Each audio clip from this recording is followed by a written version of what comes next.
Board game. So this is actually from a couple weeks ago, but I didn't know that Gamer's Remorse, one of the bigger gaming review websites that has a relationship with the Game Crafter, the website that publishes my games, Rum Run, Terra Neo, all that kind of stuff, they reviewed Rum Run. They've had the game for, like a year and a few months or something like that, and originally they're like, we're gonna get it done in 2 months, and then they got like 1,000 games, and it took a really long time, but they finally reviewed the game. They posted a really nice video. You can see a little bit of it here, or behind me, or whatever, and it was really a kind of thoughtful review. I love the way they show how the game sets up. I love the way that they talked about the things they liked about it, and their whole scoring system makes a lot of sense. Overall, they liked the game a lot. They gave it 8 out of 10. The main detrimental things they had is they said the rules were kind of confusing and the pages were out of order. That was kind of frustrating because I told them way a long time ago, about a year ago, that the pages were out of order, and if there was any confusion there, that they should just look at the PDF on the website, and they still spent like a minute talking about like, it was confusing that the pages were out of order. They also talked about a few things that they needed some clarification on, like, you know, making U-turns, and that's all totally valid because some of that can be pretty confusing, but they gave big props to the wonderful flowchart that Morgan Shaw made that shows, like, you know, step by step, you want to build a road, do you do this, do you do this, do you do this? They liked that a lot. They liked the mechanics a lot. They thought it was a great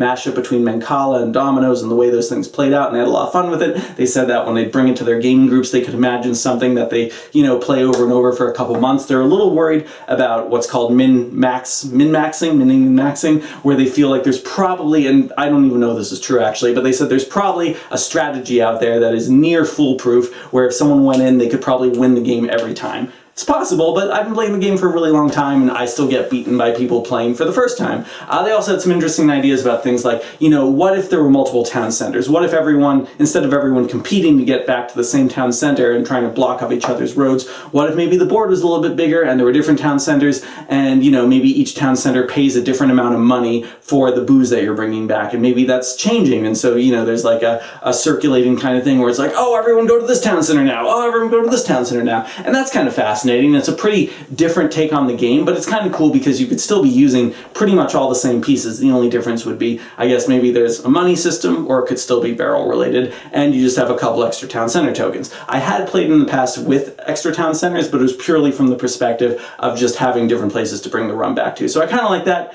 Anyway, I like their review of my game, so I give their review just because of the couple things they left out. I also sent them the paper edition, which seems like they never played, but that's okay. I give their review of my review 4 stars out of 5 with a confidence of 3.